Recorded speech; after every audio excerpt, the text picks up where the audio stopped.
there's been yet another case of Keir Starmer doing a purge, right? He's been purging again, and this time it's not just a potential candidate, it's an existing mayor who's been purged, right? They're changing the boundaries of who gets to stand in the mayoral elections in the northeast, right? There's a northeast mayor that's a conglomeration of different previous mayoralties that were around in the area. And this is Mayor Jamie Driscoll, who's currently the mayor for north of Tyne, but there's going to be changing it to be a northeast mayor moving forward at the next set of elections. And he's been removed from being able to stand on the long list for this particular election. This is a guy, again, not just a random person who's potentially going to be a candidate, an existing mayor being removed from the long list. An existing mayor being. This is absolutely ridiculous. And again, no reason's been given. No reason's been given at all. He just has socialist in his bio, so he is just the most. Again, quite frankly, as Bastani points out in the quote you can see there, the most appalling kind of factional warfare that they could possibly engage in. And I just, you can't vote for this. You just can't vote for this anymore.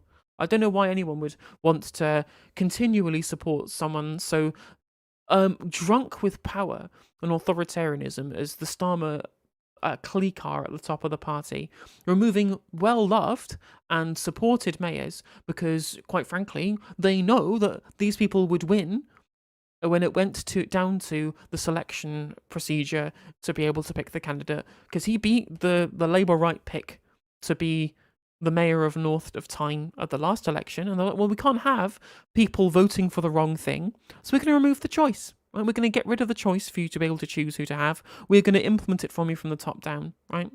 And again, the media will absolutely not pick this up. Just like they didn't pick up Cal Corkery, they didn't pick up Lee Drennan, they didn't pick up Laura Townsend or Mo, whatever his name was. I've forgotten his surname. He's called Mo Words on Twitter. That's his handle on Twitter, and they're not going to pick it up now, right? Because why would they? Stalinism is only bad when the left do it, which never actually came to pass, right? People always talk about things like Jared O'Mara and Claudia Webb when these people were selected by the NEC in the run-up to a snap election that nobody was expecting. That's not the same as 2 years, a year and a half down the line from the next general election, where there's proper selection processes going on because it's not a snap election. The NEC and HQ and the leader of the opposition office just going, nope, not allowed. You're the wrong kind of candidate. And obviously you'll get the same kind of cope from the Liberals in the party going, no, we have to ensure that we give people the best candidates. And of course, they, as Liberals, are the ones who get to decide who the best candidates even are, right? They are the people who are be able to have de facto the opinion on what constitutes a quote unquote good enough candidate, which of course means another Liberal, for example. Which again, I think this is going to look incredibly poorly upon the Labour Party. Unfortunately, the problem is it would only really look poorly if it was ever being reported on. All of this talk of the potential, purges from the entryist, Trotskyist militant tendency, etc., during the Corbyn years that never came to fruition was continually being bleated by the press over and over and over again. The potential for open reselection was being touted as a Stalinist purge in the party, when really all it was an expansion of democracy. No one was getting deselected, no one was getting removed from the party. It was just opening up democracy so that career politicians could not continually hold their seats forever, and everyone would have to go through the mandatory reselection process to ensure that it was always the CLP who had the last laugh, who had the ultimate choice democratically to choose who these candidates were. And Keir Starmer himself said in 2020, in yet another one of his continual lies about every single thing that he stands for, said that open selection should be something that we should have and they shouldn't be imposed from the top down. What do we have a year and a half later? We have candidates being imposed from the top down at the expense of the left, right? It's unreal the level to which this man and his team at the top of the party just lie over and over and over again with complete impunity, because they know that as long as it's against the left, they'll be completely left alone by the press, right? The press know full well that Keir Starmer is their candidate for controlled opposition, who won't upset the apple cart, who won't actually deliver any real change, who will continue the managed decline of this country just at a slower pace, as was excellently pointed out in the article by a long-time Labour member and councillor and potential MP's candidate who just left the party to join the Greens pretty publicly as well. As a trans man too, so he was understandably aggrieved with the Labour position on trans rights as well.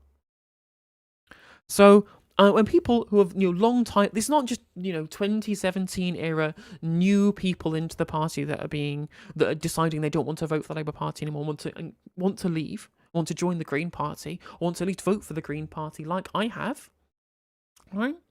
These are people who are long-term Labour voters. People even joined during the new Labour era, where at least Tony Blair knew that he was happy to be able to continue with his ideological policy goals, because he knew that A, he didn't need the left's votes, and B, he at least believed that something was important about some kind of broad church, heterodox opinions within the party, there being a range of voices to draw from, and he even had genuine socialists in his cabinet at the time. Claire Short, for example, right? She's not as left as some other socialists, but she at least is a principal ideological socialist who was allowed in the Blair cabinet. And at this point, you're not even fuck the cabinet. They're not even allowed to be councillors or MPs, or in some cases aren't even allowed to be in the party because they just get removed. Right? Trot hunting, as the leader of the opposition office called it. It's absolutely unreal to me. And what's even more unreal to me is the absolute pathetic response that you get from the Socialist campaign group. Like people like John McDonnell and people like Clive Lewis tweeting out about how factional this is and how staggering it is. Okay, brilliant. Okay, sure. You want to tweet about how bad this is, what the fuck are you going to do? You're the one who is actually in the party. You're in the PLP. You're the people who hold any amount of sway over the direction of the party, whereas us rank and file people, we get no choice whatsoever. In fact, we can get expelled from the party if we even surmise that we might want to have some kind of choice. For example, if we espouse the wrong ideas, we just get completely removed from the party at this point. And yet the people who are in the PLP are too lily-livered and scared to even properly speak up outside of tweeting out in alarm over these kind of purges. Yeah, they just got to tweet more harder and stronger tweeting is required at this. We're going to break out, right, the tweet thread. We're going to sign up to Twitter Blue so we can do more than 280 characters to make sure that everyone knows exactly just how angry. I did a fucking meme about this shit on my own page as well, which accurately represents exactly how I feel about this stuff. I should post it on my YouTube community post as well. Which is like, yeah, no, they're just writing an angry letter and expecting that to ensure the future sanctity of inter-party democracy, right? And they're just tweeting about it. No, it's gone. Like the left in the party are dead. The party is dead. There's no point, right? There's no point trying to pursue a left-leaning platform in this party anymore. Get out, spend your money somewhere that is far more worthy of your money. Join the Green Party, join a union, bankrupt this party. Quite frankly, it does not deserve your money anymore to spend your money removing people who believe what you believe from the party, pursuing legal cases against people who believe what you believe in the party for no reason whatsoever, given that they've been told already that they're going to lose the cases regardless, spaffing away membership sums on this kind of stuff. And the people in the party who have any position of power, relative power to you, who actually can try and change something, do absolutely fuck all to try and change this around. Absolutely nothing to change it around. I mean, party leaders certainly do have too much power. If anything, it just shows, the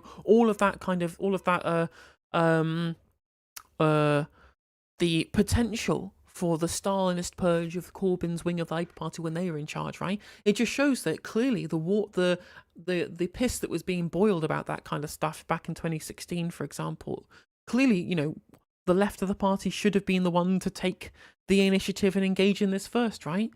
The fact that they tried to build a broad church, then got chicken-cooed, then got re-elected, right, as leader of the party, and then people were then conspiring to bring down the election in 2017 behind the perceived united front, the Aisha Hazarika would explain about how they all got behind the manifesto theoretically, whilst also still conspiring to ensure that Labour didn't win the election from behind the scenes, for example. Right? It's clear when people are this just completely poisoned with their ability to want to work together for a common goal.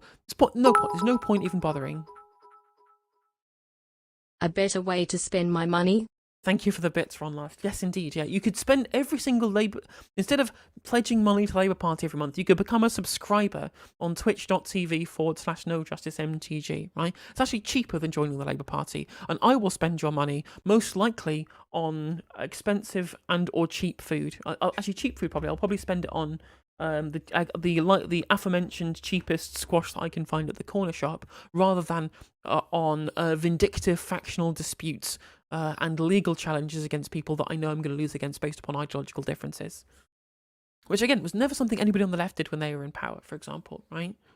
Never. Yeah, again, all this talk about the potential Stalinist coup that never even happened, which, quite frankly, at this point, we've shown it should have happened. It should have been done. Should have been done. Yeah, exactly. And the comparisons to Biden have to stop now. Because, yeah, like, in fact, the Democrats are smarter than this, because they actually know that creating party unity is how you create the broad church to be able to win the election. I'm sure that there are plenty of principled socialists who are out there. I'm not one of these people, right? I've not been voting Labour for ages at this point, but I'm sure there are plenty of principled socialists who would hold their nose and continue supporting the Labour Party, even though they disagree with the policies, but are now refusing to support them and are jumping ship to other parties because of these ridiculous purges, these ridiculous deselections that are going on entirely through factional disputes. That's basically what's happening now. They've gone so far off the deep end that they're very happy to genuinely cost themselves votes. And, maybe obviously this is confirmation bias from the kind of people I follow on Twitter, the kind of tweets that it's going to show in my feed, right? I'm seeing loads of different people saying that they're leaving Labour to join the Greens, and I said before, long-term Labour Party members, not just young people who were joining in 2016, 2017, for example, during the Jeremy Corbyn era. It's not just these people, it's also the remainder of old school members of the party too, genuine principled social democrats and democratic socialists who want to see proper trade union representation, which clearly the main leaders of the party are absolutely fucking repudiating.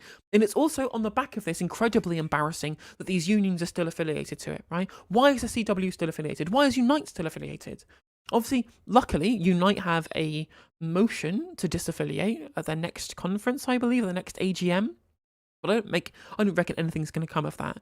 The fact that the unions who are supposed to be being supported by the Labour Party in return for funding, having all of their positions completely repudiated, and so much so that cabinet members are being sacked for standing on picket lines with striking workers, should show you exactly how wasted union funding is in the Labour Party at this point. Completely useless. I mean, that's true. They do presume they can be making up the numbers with people that are more onto the right. They're trying to take the place of the Conservative Party, quite frankly. The same supply-side economics, the same kind of conservative social policy, the same authoritarian policy around things like the discussion that we're having around small boats and around immigration, around asylum seekers, right? There's all just conservative policy making that they're talking about here. With that plus NHS reform, quote unquote, meaning more introduction, more privatisation, in the words of Wes Streeting. And then some money spent on green energy. They're basically just the German Green Party at this point, just like centre right party that that greenwashes over the remainder of its policy platform at this point. Quite frankly, obviously, I think to the right of the Greens in Germany, who are basically pretty much just a greenwashed centrist party at this point. And the thing is that all of this stuff, not just the purges, but also the lies, the flip-flopping, the refusal to answer questions properly, the insincerity, the lack of ability to communicate ideas properly with no vision, no policy platform, and no clear direction for the party and the way they want to change the country for the better to be able to come to the public, it's unsurprising people are turning off Keir Starmer and they're turning off the Labour Party. Right? Look at this thing that was just released from Stats for Lefties, who posted this recently today, I think it was. This is the lowest ever rating of Keir Starmer as untrustworthy, with 45% view him as untrustworthy. 45%, that's crazy. And look at this, right? This is only 45 to 27, that's a minus 18 points as far as untrustworthiness is concerned. In fact, almost more people, actually, I think, more people don't know whether he's trustworthy or not than actually think he's trustworthy. Like, I don't know untrustworthy and trustworthy. Trustworthy is the lowest metric here amongst all voters. And in fact, he's gone so far to the right at this point that he's actually more trusted by Liberal Democrat voters rather than with Labour voters from his own bloody party. It's embarrassing. It's completely embarrassing. And I've said many times on this channel that I think that Labour will get a majority because there's basically no way of the Conservatives winning the next election based off the kind of platform that they will have. And I still think that's true. I still think that's true. The people hate the Conservative Party more than they distrust Keir Starmer and the Labour Party. But if anybody could theoretically lose this unlosable election, it's Keir Starmer and his gang of wreckers at the top of the party. Labour voters, they think he's trustworthy by 18 points, right? But the fact that over a quarter of Labour voters think that he's untrustworthy has to tell you something from his own party.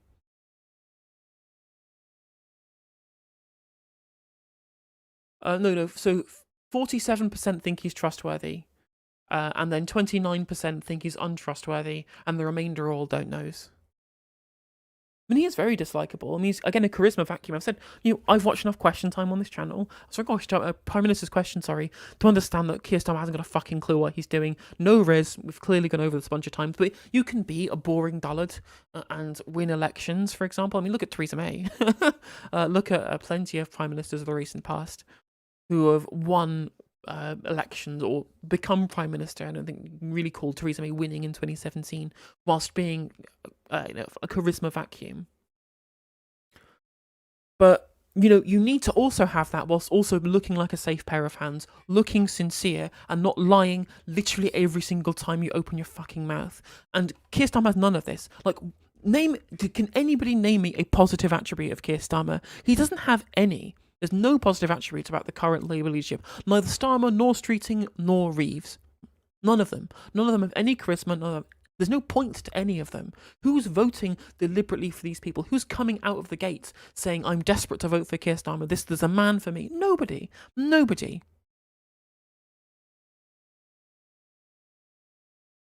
Nobody is actually going out there specifically with a desire to vote for Keir Starmer. Absolutely nobody. When was the last time we had a politician that's actually desired by the public? Yeah, basically Boris Johnson. Boris Johnson and Tony Blair are the only two that come to mind as people who genuinely had a wave of support behind them. And Tony Blair was charismatic, and Boris Johnson was the Westminster politician who didn't look like a Westminster politician. They clearly both had their own little goals, their own little cliques, their own little angle that they had to try and win people over. And obviously, there was a lot of people who supported Jeremy Corbyn. There were a lot of people who hated Jeremy Corbyn. He was a divisive character, right? The people who really loved him. The people who hated him really hated him. Whereas basically everyone just kind of dislikes Keir Starmer, apart from people on the left who absolutely despise him. There was definitely some Cleggmania in the air. That's true. I think a lot of kind of right-wing people wouldn't necessarily dislike Nick Clegg off the back of his policies and would happily support him off the back of how charismatic he was at the time. He definitely was the most charismatic out of him, Cameron, and Brown as the main party leaders at the time. But of course, he pissed all that up a wall when he abandoned them to promote the most murderous austerity agenda we've ever seen in this country. It's just absolutely unreal. And to add insult to injury, right? This is a story that I was reading in Byline today. That Labour Party councils are being blocked from trying to become part of the of a governing body at the top of a council where there's no overall control, and they're being stopped by the NEC. Hey, thank you for the gifted membership. Much appreciated, Michael. Much appreciated as always, right? They're being blocked from forming coalitions with other parties to try and oust Conservative administrations in councils. This is utterly fucking ridiculous. Outside of Scotland, they're being stopped from being able to build coalitions to get the Conservatives out of power in councils, right? And in Scotland, they're allying with the Conservatives to boot out other potential rivals from the left. This is unspeakable for a Labour Party to do. Unspeakable shit.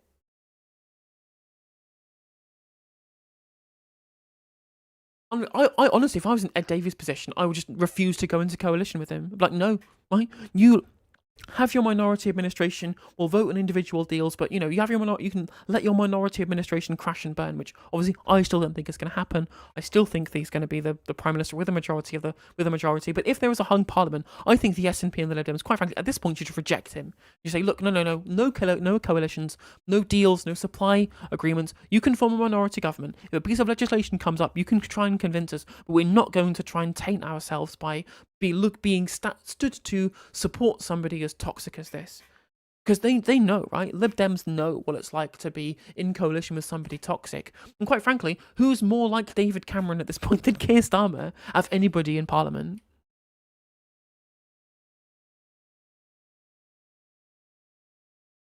It's just like it's beyond the pale and beyond words at this point with just how ridiculous all of this is. Completely ridiculous. I just hope more people stand as independents. I know it's going to be different from council elections. Like, we all know that council elections are way different. The electorate is different. And we saw, like with people like Alan Gibbons and the Liverpool Community Independents, we saw with Aspire in Tower Hamlets as well, that popular local politicians can indeed beat the Labour Party in Labour strongholds by performatively looking to the left, being left-wing and standing independently, or by creating some kind of new local party, right?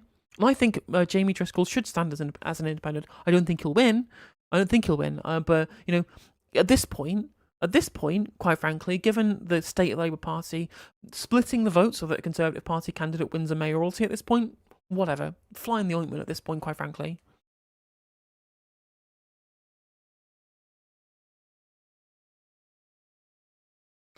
I think actually probably you are right, SMK, that the only real deal that I think that the Liberal Democrats should ever accept in the case of a hung parliament to, theoretically taint themselves by allyship with Keir Starmer, I think the only real thing the concession that they can make that securely with is proportional representation. Not just AV, not a referendum on AV, but just automatic change to proportional representation. They should say, look, this is your deal, Keir. This is your deal, Labour.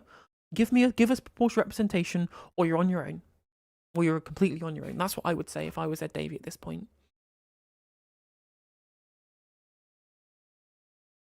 I think that's also true. They would want to add, if not that, they would add so many different conditions that the process would become incredibly unworkable. But as I said, I think that it would be bad for them to go into coalition in the first place, just because I think that they will get tainted and will be undermined by the kind of relationship with Keir Starmer in the way that they're undermined by their relationship with David Cameron.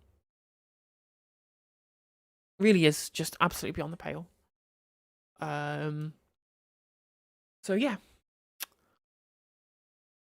I am not looking. I'm not feeling pretty good about politics in this country. Is if you didn't get that impression from my previous content, I'm not exactly full of the joys of summer about the potential for the next election. But hey ho, it's content, I guess. But just hopefully we see more people standing as independents. We see more parties like Aspire. We see more potential desire from genuine left-wing opposition to the Labour Party to stand, having been ousted as a proper left-wing opposition to the Labour Party in these seats. We shall see. If you enjoyed this video, please do consider liking and subscribing. It does help out the channel and the algorithm. And if you click the bell notification icon, it will let you know when I go live and when I upload videos. If you'd like to follow me on social media, my handle is @NoJusticeMTG, and that is Twitter, TikTok, Facebook, Instagram, Twitch, and YouTube. If you want to support my channel in a more financial manner, you can do so by becoming a member for just 99p, by super chatting, or by supporting me on Patreon, with the link is in the description of this video, and hopefully I'll catch you on the next segment.